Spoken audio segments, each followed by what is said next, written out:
Hi there, Stoney Rhode here, and I want to make this video.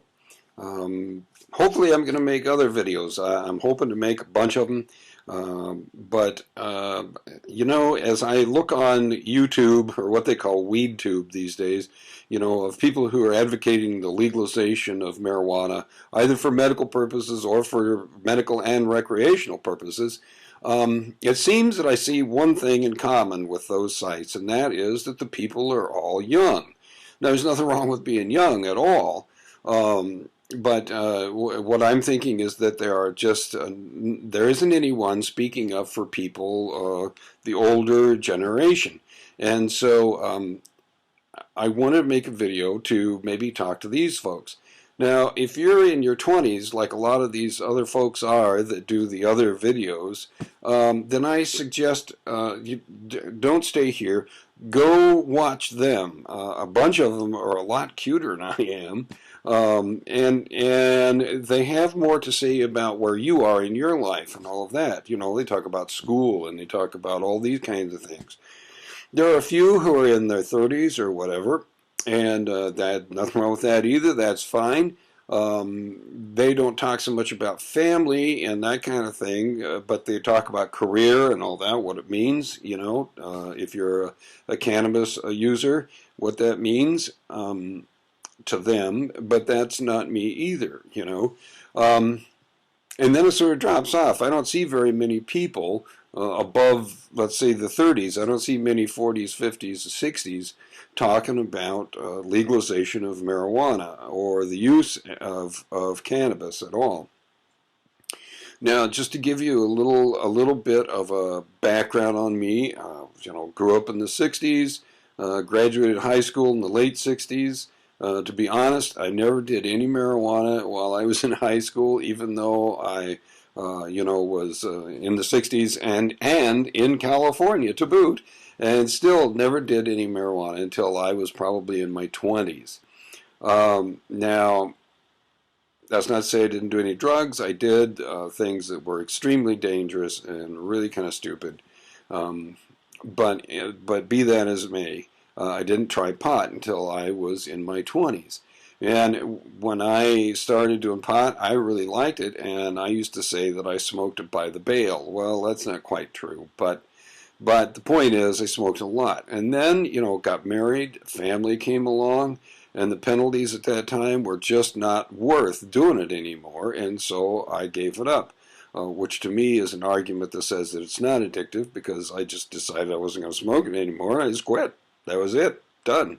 No withdrawals or any of that kind of stuff that some people might want to make you think happens. Well, it doesn't. Well, anyway, and just recently, you know, my kids are all grown and gone, and you know, moved on, have their own families, and so I was at a young friend's house, a young friend of ours, and this person asked if we wanted to smoke some with them.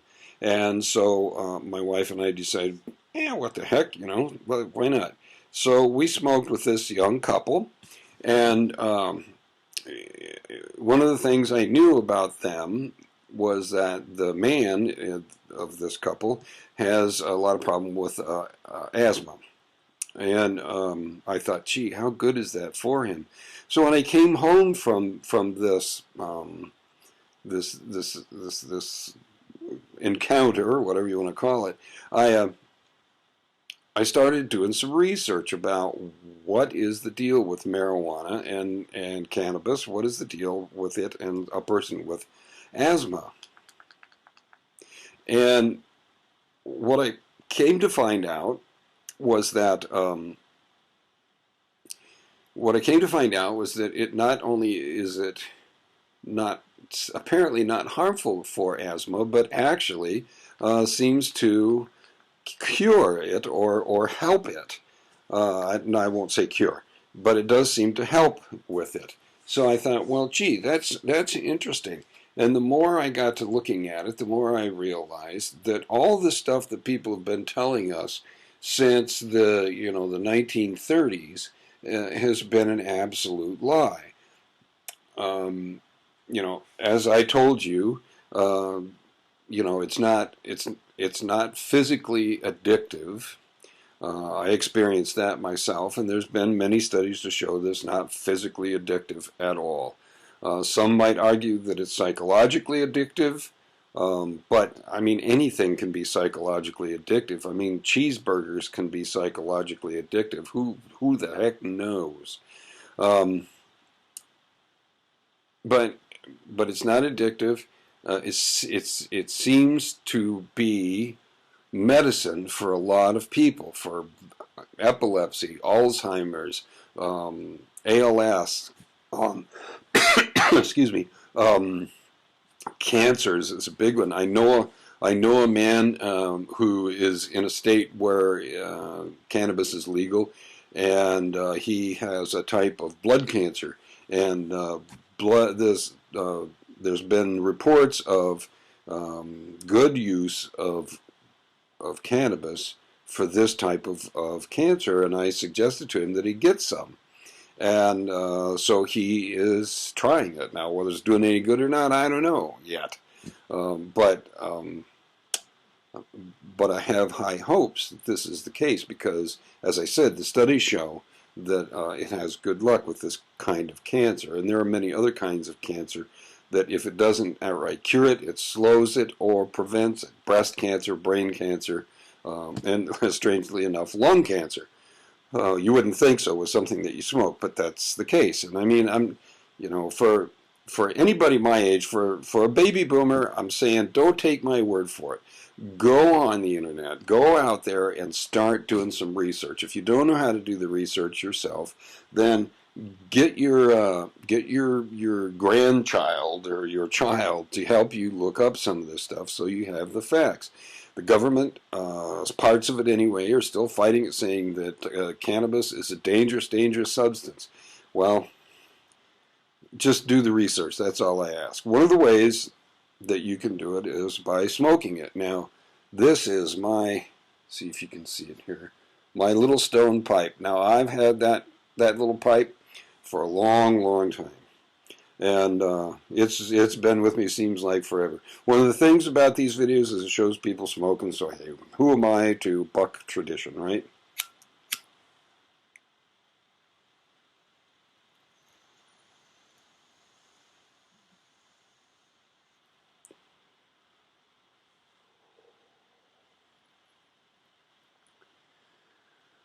Now,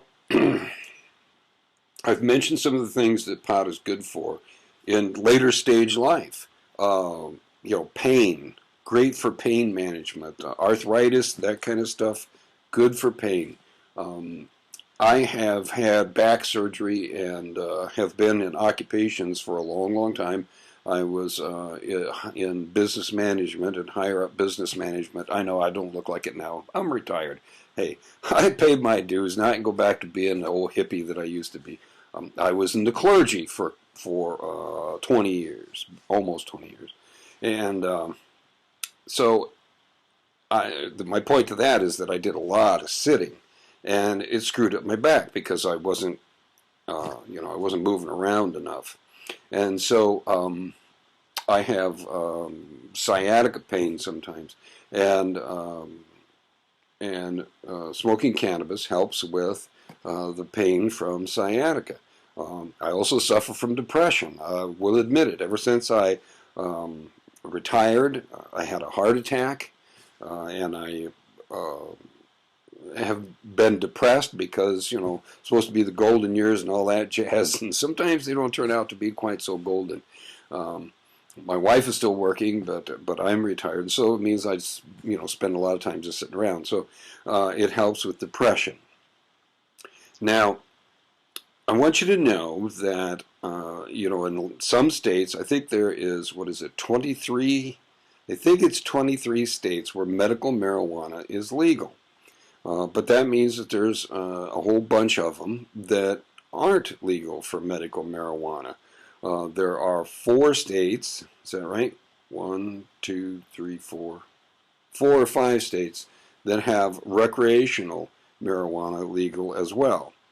And many more states are coming online. Mostly this is happening because people are finding out that the old reasons for not having cannabis, for not being able to have cannabis, is it's all crap. It's BS. It is put out there by a government owned by corporations. And hey, I know I sound like a conspiracy theorist. Conspiracy theorist. I grew up in the 60s. What can I tell you? But it's true. If you look at it, people were doing amazing things with cannabis, hemp. Uh, Ford made a car made of plastic, made from hemp. They were making clothes from hemp, paper from hemp, all kinds of things.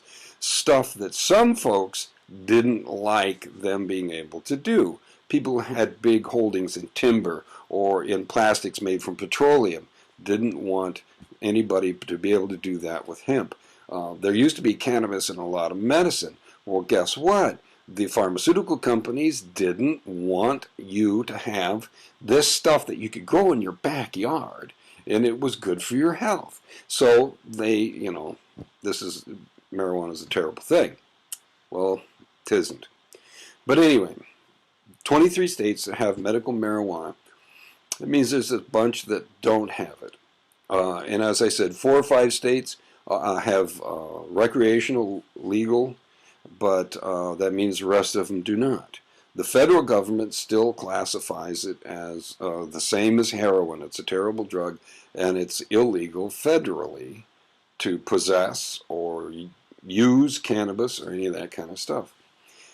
Most states that have passed the laws don't have to really worry too much. In fact, just recently, there has been some movement with the president advising the Supreme Court to not get involved in a suit going on between Colorado and 2 of its neighboring states who say that Colorado, being a legal state now, is causing them all kinds of hardship to both these states don't have any form of legal marijuana, so it's causing them hardship to bust all these people who are coming across the line from Colorado with marijuana to either help their medical conditions or just, for fun, because they'd rather do that than get drunk and throw up on vodka. So the president has said, yeah, don't get involved in that. Now, they might anyway, but it's doubtful. Canada is about to become the first, our neighboring nation that has it completely legal. All across the nation, it'll be legal. This country is going to go the same way. It just is. There's just no stopping it. But this is why I want to make this video. People like us are what is holding back many states from going legal, because we're kind of set in our ways, and we have we have believed all the stuff that the government told us over the years about how evil weed was. Well, again, it's bullshit. It's not that evil, but people our age are the ones that are slowing down that change. And either we change our minds, or they'll just wait for us to kick the bucket, and then they'll make it legal.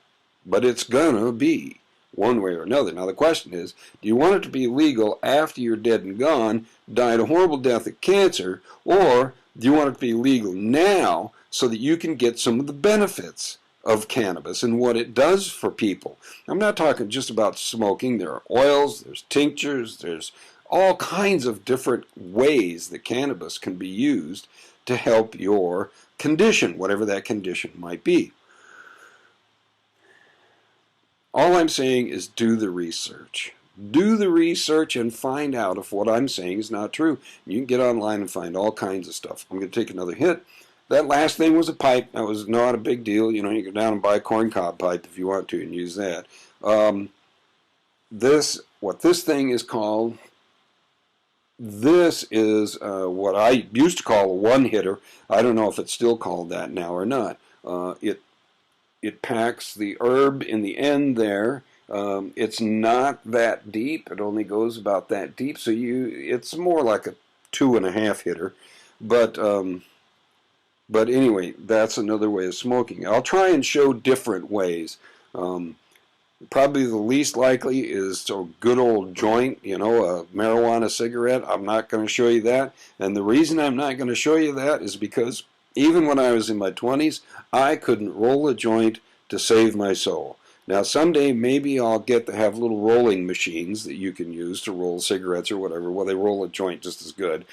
And one of these days, maybe I'll get one just to show you. But I don't care for smoking joints, so that'll be one of the last ways. Anyway, here's the one hitter.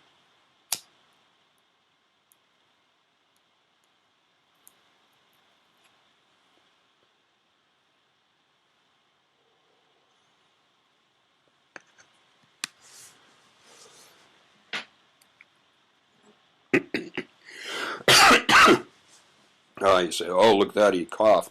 It's irritating to his lungs. Well, actually, the cough isn't down here, it's in my throat. You might say, well, you know, you know, an income. You know, I'm on my Social Security, or I'm on this, or I'm on that. I can't afford to buy it. Well, I don't know about everywhere. I know locally where I am, a quarter ounce will cost you about 50 bucks. Now, if you're using it a lot for pain control and that kind of thing, you're going to go through a lot more. But a quarter of an ounce lasts me quite a while. I'm talking a couple of months.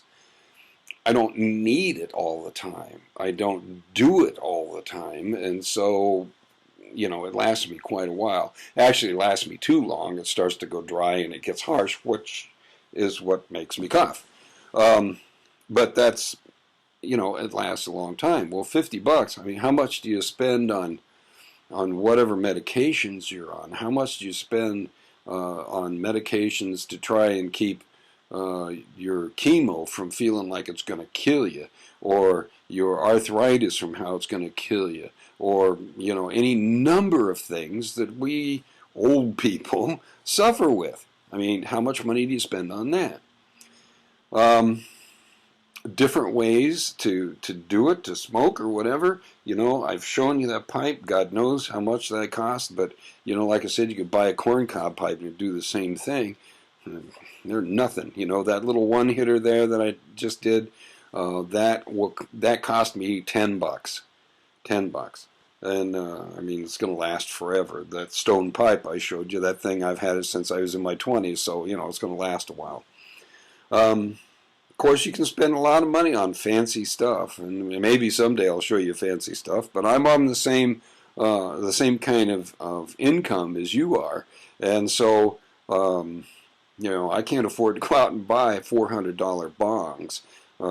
It just isn't going to happen. This boy is not ever going to have one of those unless one of you decides to buy one for me and send it to me, and I will thank you personally. I will thank you. I might as well take one more and then I'll be done taking hits. But this thing, this is a vaporizer, or called a vape pen. The difference is the herb that's inside does not combust.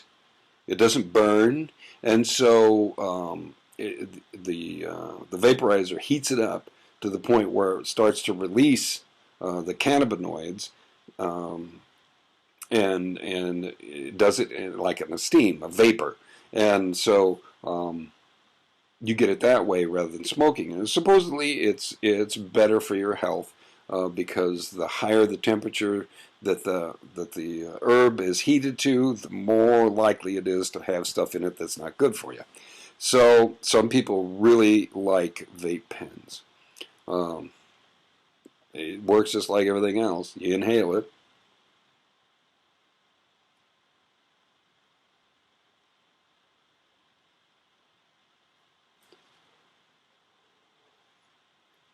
But see, you didn't hardly see anything come out. Um,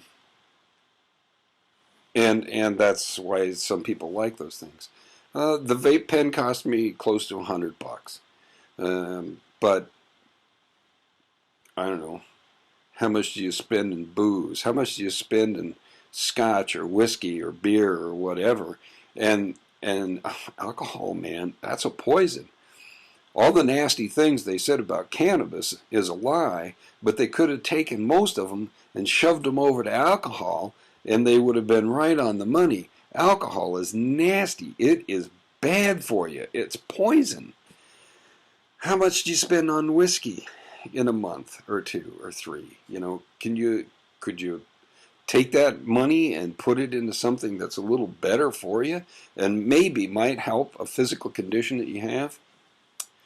Well, anyway, old guys, old ladies, think about it.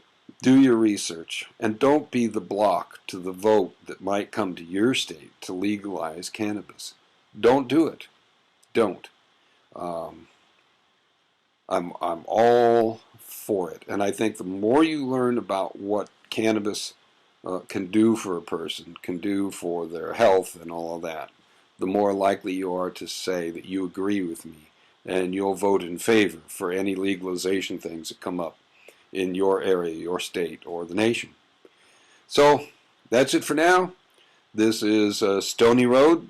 Hopefully I will make another one of these and do it soon. Bye-bye now.